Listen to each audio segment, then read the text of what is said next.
Հարգելի հեռուստատիտողներ, շարունակում ենք մեր հաղորդումը եւ այսօր մենք եւս անդրադառնալու ենք շտաբ բժշկական օգնությանը 103 հիշեք, որ այս հեռախոսահամարը կարող է դառնալ իսկապես ձեր կյանքի համար ամենակարևորը։ Հիշեցնեմ միաժամանակ, որ շտաբ օգնության արդիականացումը եւ բարելավումը Հայաստանի Հանրապետության առողջապահության նախարարության առաջնային ուղղություններից է ԱՄՆ միջազգային զարգացման գործակալությունը վերջին 2 տարիների ընթացքում աջակցում է նախարարությանը այս կարևոր գործընթացում։ Իսկ մենք այսօր խոսելու ենք ինչի մասին։ Մենք խոսելու ենք այն գործողությունների մասին, որ ձեզանից յուրաքանչյուրը կարող է կատարել այս կամ այն իրավիճակում, մինչև շտաբ օգնության բրիգադի ժամանումը, իսկ մեզ այդ գործում կօգնեն իրենց խորհուրդներով շտաբ բուժօգնության 6-րդ ենթակայանի բժիշկ Արշակ Հովհաննիսյանը եւ նույն ենթակայանի բուժակ Մամիկոն Հակոբյանը։ Ողջույն։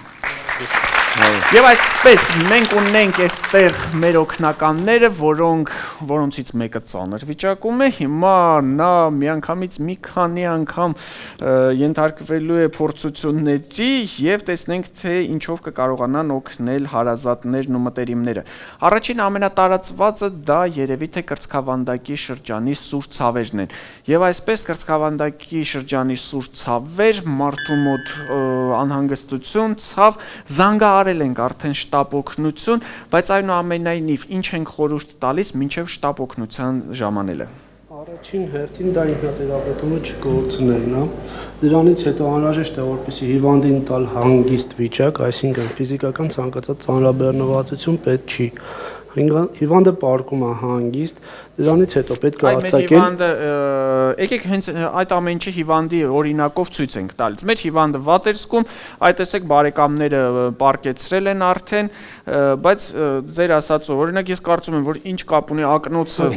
կապ չունի, բայց ամենայն դեպս ճիշտ է կտրող սարքերը հանելն։ Իհարկե։ Մնացածը պետք է հիվանդին տալ հանգիստ դիրք, անհրաժեշտ է եթե կան կապող ինչ-որ բաներ, եթե կինա պարզա, տղամարդկանց դեպքում նույնը փողկապ կամ մնացած հագուստի պարագաները պետք է հեռացնել, գոտին բոլոր կապող կապերը թույլատնել, որից հետո արդեն պարզ է հիվանդի վիճակը ստաբիլ վիճակը, պարկած վիճակում արդեն մնացածը մինչև բուժօգնություն ցուցաբերելը։ Ես կարծում եմ, այստեղ շատ կարևոր կլինի թարմ օդի իհարկե, միանշանակ օդի տրամադրելը, այսինքն սենյակը կամ պատուհան բացել կամ եթե հիվանդի ինչ որ փակ տարածքում է, պետք է անպայման տեղափոխել ավելի բաց տեղ։ Ավելի ծանր իրավիճակ, երբ գնահատում ենք արդեն, ասենք, սրտի կանգ, հասկանալի է, այդ առաջնահերթ շատ կարևոր է, որպեսզի ժամանակ օգտագործվի օպտիմալ, հա, մինչև բժշկական բրիգադի հասնելը պետք է ցույց տալ առաջին բուժօգնությունը, որը պետք է իմանա բոլորը։ Առաջին հերթին պետք է գնահատել իրավիճակը, այսինքն եթե ստուգում ենք անպայման պուլսացիան, որտեղ ենք ստուգում պուլսացիան, բժիշկ ջան։ Քնային զարկերակի վրա, հա, եկեք ցույց տանք քնային զարկերակը որտեղ է գտնվում։ Պետք է որոշել այստեղ կա հատուկ մկանի, հենց մկանի հատվածում պետք է սեղմող մի քիչ սեղմել եւ այդտեղ դուք զգում եք արդեն քնային զարկերակը։ Եկեք նաեւ մոտավորապես փորձենք բացատրել, չէ՞ որ ամենահեշտը դա 6-րդ ողի մակարդակով, որpիսի կարողանանք, ես մեր ֆելչերի օգնությամբ կարող եմ ցույց տալ, որpիսի հասկանանք թե 6-րդ ողը որն է։ Մենք բոլորս գիտենք, որ ողնաշարի պարանոցային հատվածում այսպես sense արտացծված ունենք մեկ ող, դա 7-րդն է։ Այ մի հատ ավելի վերև մենք ունենք 6-րդը, 6-րդով կողք եկանք, այ մոտավորապես հիմա ձեզանից յուրաքանչյուրը կարող է գտնել մոտավորապես իր մոտ որտեղ է 6-րդը եւ 6-րդ ողի մակարդակով կարող է գտնել նաեւ քնային զարկերակը եւ դրա պուլսացիան հանգիստ կարող է զգալ։ Հաջորդը դա մյուսը արդեն տեսնելու եւ լսելու միջոցով որոշել շնչառությունը հիվանդի, դա կարելի է կատարել սովորական դնելով ականջը կրծքավանդակին եւ նայելով բերանին եւ քթին։ Դուք այդպես եւ զգում եք շնչառությունը եւ լսում եք թոքերում կատարվող էքսկուրսիան։ Եթե այդ ամենը բացակայում է, ուրեմն հիվանդի վիճակը շատ ծանր է ու այդ ժամանակ պետք է սկսել կատարել սիրտոկային վերակենդանացում։ Տեսեք, մենք ունենք այստեղ մուլաժ, Ես ուզում եմ հարցնել մեր բժշկին, ինչու է մուլաժը այ հիվանդը անկողնում, իսկ մուլաժը հատակի վրա։ Ուրեմն sense եթե կա արդեն սիրտոկային վերակենդանացման խնդիր, հա, պետք է կատարել կրծքավանդակի սեղմում, այսինքն կատարել սրտի անուղղակի մերսում։ Տվյալ դեպքում, եթե անկողնում է պարկած հիվանդը, դա կատարելը սխալ է։ Ինչի հետևանքով, որովհետև այդ դեպքում անկողինը փափուկ է եւ սեղմումը կատարվում է ոչ լիարժեք, այսինքն հիվանդը անկողնու հետ իջնում է ներքև։ Այսինքն զսպանակների հետ իջնում է ներքև, բարձրանում։ Եվ դա արդեն ոչ էֆեկտիվ է։ Որպեսզի այդ ամեն ինչը չլինի, հա պետք է հարթ պինդ մակերեսին պարկած լինի հիվանդը եւ այդ դեպքում արդեն սիրտոկային վերակենդանացումը կատարելը ավելի ճիշտ է։ Բժիշկ Հովհաննիսյան, ես ուզում եմ, որպեսզի մենք եւս մեկ անգամ բացատրենք, հիշեցնենք, թե ինչպես է պետք կատարել սիրտոկային վերակենդանացումը 1 հոգով եւ 2 հոգով։ Շատ բարի, դրանք մի քիչ տարբերվում են թվային տեսակետից, հա, պետք է սիրտոկային վերակենդանացում կատարելու համար առաջնահերթ կատարվում է առաջին րոպեի ընթացքում միանվագ 100 սեղմում կրծքավանդակին։ Հա, եթե կապ չունի, պետք է կատարել հետեւյալ ձևով։ Մոտավորապես կրծքավանդակին նայելով մենք շոշափում ենք թրանման ելունը, հա, այդ բոլորի մոտ բարձ երևում է։ Բոլորս գիտենք այս մեջտեղում որտեղ այստեղ կա։ Դրանից 2 մատ վերև մոտավորապես հաշվարկով, հա, եթե կինն անողը բարձա 2 ձեռքով, տղամարդիկ հնարավորություն ունեն նաև 1 ձեռքով կատարել եւ 2 ձեռքով կատարել։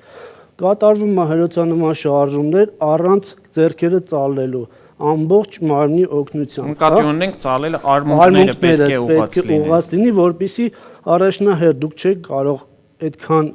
ուժ գործադրել, հա, ամբողջ մարմնով ավելի հեշտ է կատարել։ Այսինքն այստեղ կարևոր է մեր մարմնի ծանրության ուժի, որպեսզի կարողանանք կատարել։ Առաջինը չհոգնեք, հա, որովհետև երկար ժամանակ է կատարվելու սիրտոկային վերակենդանացումը, երկրորդը, որովհետև մեկով անելը շատ դժվար է։ Սեղմումները կատարվում է մոտավորապես 5 սանտիմետր, 4-ից 5 սանտիմետր խորության վրա, այսինքն մոտավորապես այդքան դուք պետք է սեղմեք կրծքավանդակը սիրտը սեղմելու համար։ Եվ չենք վախենում կողերը կոտրելուց։ Կա հնարավորություն կա կողերը կոտրելուց, պետք է իհարկե մոտավորապես հաշվարկը իմանալ այդ։ Ու սեղմումը կատարել այդ հաշվարկով։ Եվ արվում է ռիթմիկ սեղմումներ, հա, մոտավորապես 100 զարկ րոպեում, որպեսզի ապահովենք շրջանառությունը։ Այդ ընթացքում եթե կատարվում է 1 առանց օգնականի միջոցով, հա, կատարվում է 30 հրոց եւ 2 ներփչում։ Իսկ եթե կատարվում է օգնականի հետ, այսինքն 2 հոգով են կատարում այդ նույն միջոցառումը, արվում է 15-ի 1-ի հարաբերություն, այսինքն 15 ներհրոց 1 ներփչում հարաբերական։ Այ ներփչոցի համար ես ուզում եմ, որպեսզի մենք ցույց տանք այս մյուս մուլաժի օգնությամբ, ես կարևորում եմ շատ գլխի դիրքը, որովհետև նույն այդ ներփչոցը շատ հաճախ անում են ու անում են սխալ դիրքի պատճառով բացարձակ անօգուտ, որովհետև եթե հիվանդի գլուխը ճիշտ դիրքով չի տեղադրված, ապա այդ պայմաններում օդը ընդհանրապես դեպի թոքեր գրեթե չի անցնելու, այսինքն դուք անիմաստ գործողություն եք կատարում։ Հիշեք անպայմանորեն, որ գլուխը պետք է մաքսիմալ դեպի հետ զատված լինի։ Եկեք դա ցույց տանք։ Հիվանդի վրա երևի ավելի ճիշտ կլինի ցույց տալ։ Եկեք հիվանդի վրա ցույց տանք, հետո արդեն նաև մուլաժի վրա։ Տեսեք, եթե այստեղ այս դիրքով դա անհնար է։ Անհնար է։ Դրա համար կատարվում է հիվանդը պետք է պարկած լինի ուղիղ եւ փորձեք այս դիրքով մաքսիմալ զատված դիրքով եւ պահեք այսենց մոտավորապես, հա, ստեղից, որպեսզի լեզուն բարձր լինի, հա, եւ շնչուղիները ազատված լինեն լեզվի ծանրության, լեզվի մկանային համակարգից։ Եվ այս դեպքում արդեն օդը հանգիստ ներմուծվում է թոքեր։ Հիշեք սրա մասին, մաքսիմալ հետ եք զատում հիվանդի գլուխը, մաքսիմալ այս վիճակում դուք նոր բացում եք մուտքը դեպի շնչուղիներ։ Եթե պարզապես հիվանդը սովորական դիրքով պարկած եղավ, առավել եւս եթե գլխի տակ բարձ եղավ, ինչքան ուզում եք փչեք, օդ թոքեր չի անցնելու։ Բացի դրանից մեկ էլ մի հատ խնդրանք հայ բնակչությանը, հա, պետք չի երբեք փորձել լեզուն քաշել դուրս, եթե հիվանդը ուշագնաց է, կամ փորձել ինչ-որ քթալով կամ բանով անել, որը սովորաբար մեր պրակտիկայում շատ է հանդիպում։ Պետք է ուղղակի այդ դիրքով անել եւ շատ հանգիստ օդը բացվում է, եւ լեզուն արդեն կուլ գնալու, այդ ժողովրդական լեզվով ասած բանը չի լինի։ Եկեք, եթե մենք խոսեցինք ուշաթափությունից, եկեք որպես երկրորդ դրվագ ընդունենք հենց ուշաթափությունը։ Այ հիմա ձեզ կխնդրեմ ոտքի կանգնել։ Եվ այստեղ հիմա դուք ձեր բարեկամների ներկայությամբ ուշաթափում եք։ Շուշանիկ, խնդրում եմ, ինչ եք անել, չէ, հեռախոսը դրեք մի կողմ։ Այ հիմա երիտասարդը ուշաթափվում է, ինչ օգնություն եք ցույց տալու, ինձ հետաքրքիր է։ Այ հիմա ընկնում է, բռնում եք, ինչ եք անում, ոնց եք։ Իսկ ինչ լավ, շարունակեք։ Ուշաթափվել է մարդը։ Ահա։ Գրկում ենք, բարձրացնում ենք, նստեցնում ենք, կանգնացնում ենք, ջուր ենք լցնում, ինչ ենք անում, փորձում ենք ուշքի բերելու համար։ Այս ուզում եմ անպայման անդրադառնալ դիրքին։ Ձեզ այս դիրքը բավարարում է թե ոչ։ Ոչ, պետք է բարձրացնել։ Պետք է բարձրացնել, ահա։ Բժիշկ Տվյալ դեպքում հիմնականում ուշագնացության պատճառը գլխուղի արյան շրջանառության ոչ լիարժեք լինելն է։ Այսինքն նայեք, շատ հասարակ բան է, դեպի գլուխ արյուն քիչ էր գնում։ Դրա պատճառով թթվածնային քաղց եւ ուշաթափություն, որպեսզի պարկի Ահա, հիմա եթե ինչ ենք անում, եթե դուք իրեն էլի կանգնեցնեք, նստեցնեք, ինչ տեղի կունենա, էլի մեխանիկորեն արյունը վերևից կիջնի ներքև, այսինքն դուք ոչ մի պարագայում չեք ստանա արյունամատակարարման լավացում։ Երբեք ու երբեք ուշաթափված մարդուն պետք չի գրկել պահել, որ հանկարծ ինքը չընկնի։ Պետք չի իրեն նստեցնել, պետք չի կանգնեցնել, ընդհակառակը պարկասնել եւ ոտքերը բարձրացնել ամենահասարակ միջոցը։ Ոտքերը բարձրացնում եք 45 աստիճանի չափով։ Մոտավորապես 30-ից 45 աստիճանի չափով բարձրացնում ենք, ինչ է լինում։ Մեխանիկորեն արյունը ստորին վերջույթներից գալիս է դեպի գլխուղեղ։ Եվ շո։ Հիշեցինք սրա մասին։ Ինչ կասեք ջրի մասին, ինչ կասեք ապտակների մասին։ Ապտակների եւ ջրի մասին դա մի քիչ արդեն դա որպես մեխանիկական գրգիր, կարող է ինչ-որ չափով օգնություն ցույց տալ, բայց ամենակարևորը դա արյան շրջանառության նորմալ ապահովումն է։ Շնորհակալություն, դուք հիմա էլ ուշաթափված չեք, մենք ձեզ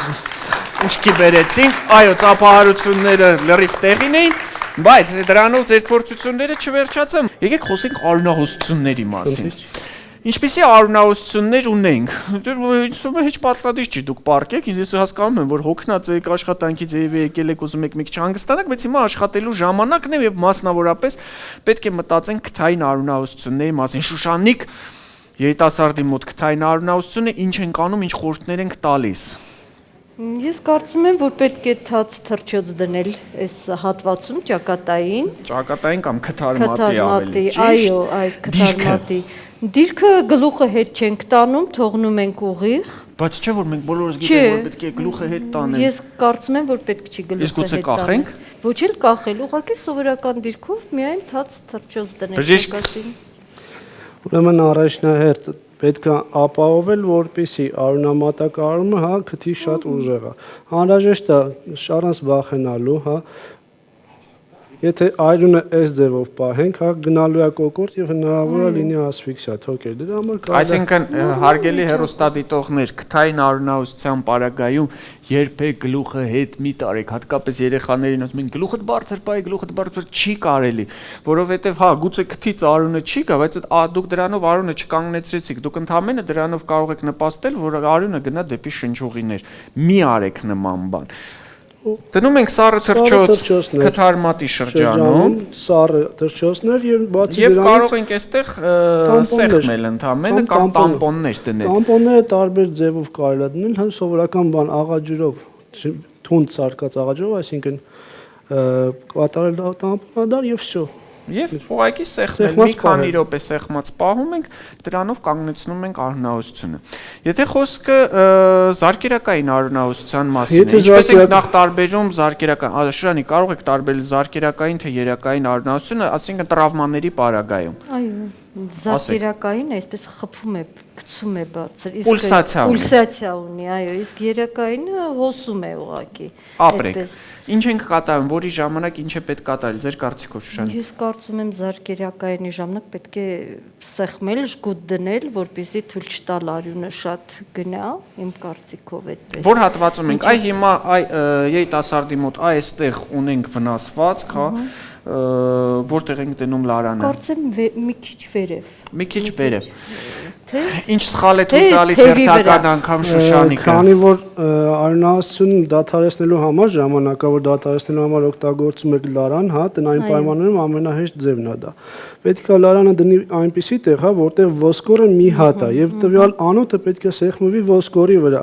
Այսինքն, այստեղ մենք ունենք երկու ոսկոր, եւ ցանկացած դեպքում ինչքան էլ պինդ կապեք դուք լարանը, հա, արյունամատակարարումը все равно կա։ Տեսեք, որովհետև երկու ոսկոր ունենք, հիշում ենք։ Անոթը կարող է երկուսի արանքով անցնել եւ դուք ինչքան էլ ուզում եք լարանը պինդ կապեք, ոսկորների արանքով անցնելուց այն չի փակվի։ Դրա համար միշտ հիշում բազուկ ենք, որ ոսկրի վրա, հա, բասկի շրջանում ենք դնում։ ստորին 1/3-ականի շահատվածում, եթե Չենք ափսոսում, այստեղ եղած արունը կոպիտ ասած չենք ափսոսում։ ափսոսում, դրվում է լարանը, հա, պինդ կապվում է եւ վրան գրվում է ժամը։ Անպայմանորեն գրում ենք ժամը, որովհետեւ չի Երկու կարելի ժամ։ երկար ժամանակ թողնել լարանը, հետագայում հնարավոր է մեռուկացման դեպքեր իհարկե։ Նույնը վերաբերում է նաև ստորին վերջույթներին։ Հիշում ենք, որ սրունքի շրջանում մենք նույնպես ունենք երկու ոսկր, այսինքն մենք այստեղ լարան չենք դնում երբեք, ազդրի շրջանում մենք ունենք մեկ ոսկր եւ բնականաբար լարանը էլի դնում ենք այն հատվածում, որտեղ ոսկրը մեկն է։ Երակային արյունահոսությունները, որոնք ի վերջո այդպես լարանի կարիք հիմնականում չի Եթե չկա զգացվում։ երակային լարանի արյունահոսությունների դեպքում ուղղակի դրվում է շատ ուժեղ սեղմող վիրակապ, հա, սովորական թանզիֆից վիրակապներ, բամբակ թանզիվ դրվում է ու պինդ կապվում է, ինչքան հնարավոր։ Դա արդեն լրիվ բավարար է լինում երակային արյունահոսությունը դադարեցնելու։ Իսկ եթե շատ ավելի մեծ երակա վնասված եւ արյունահոսությունը չի դադարում, այդ դեպքում արդեն լարանը դրվում է հակառակ կողմից, ոչ թե վերևից, այլ ներքևից, քանի որ երակային արյունահոսությունը արդեն հակառակ ուղղությամբ է ընթանում, հա, ոչ թե վերևից ներքև, այլ հակառակ։ Հարգելի հեռուստատողներ, մյուսը, որ մենք կուզենայինք բացատրել, դա էլեկտրական հոսանքի ազդեցությունն է։ Ինչ է տեղի ունենում եւ ինչ օգնություն պետք է ցույց տալ։ Հիմա մեր հերոսը, չգիտես ինչու, որոշել էր խաղանել հոսանքի հետ, այստեղ էլ 220 չէր, 220,000 վոլտ էր։ Այո, այսպես մատերը մտցրեց եւ հոսանքահարվեց։ Լարն էլ վրան, այսպես շարունակում է։ Շուշանիկ օգնություն, Առաջի օգնությունը պետք է լարը անջատել հոսանքից։ ապրեք։ Եթե լարը չեք կարող անջատել, հեռվից եկող լար է, բայց վրան ընկած է, ինչ ենք Ուրեմն անում։ պետք է ինչ-որ մի բանով, որ լարը կամ իրան չկպնել, որպեսզի Ինչով? հոսանք փայտով, մեկուսիչ ինչ-որ բանով, Անպայման, որևէ մեկուսիչով, դա կլինի փայտե կամ պլաստմասե ինչ-որ մի իր, այդ իրով վերցնում ենք, չգիտեմ։ լարը մի կողմ ենք տանում։ Չգիտեմ, նույն այ հեռախոսի, Այո, այս տրուբկայով։ ահա,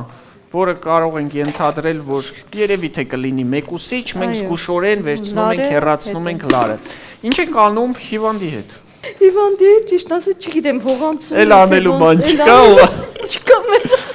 բժիշկ։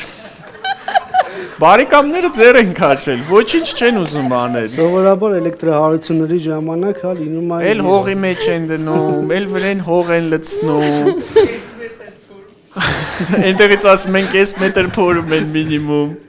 Ինչ ենք անում։ Էլեկտրահարությունների ժամանակ հիմնական բարդությունները ինչն է։ Առաջինը դա վնասվում է սրտի աղորդականությունը, հա։ Հնարավոր է տալ առաջինը ամենավտանգավոր բարդությունը սրտի կանգ, հա, որի դեպքում կատարվում է սիրտ-թոքային Որի վերակենդանացում։ մասին արդեն խոսել ենք։ Լավ, իսկ երկրորդը դա էլի գլխուղեղարյան շրջանառության խանգարումն է, պետք է կատարել սովորական այդ ոտքերի բարձրացումով ու բանով, եթե սիրտը ստուգել ենք, հա, նորմալ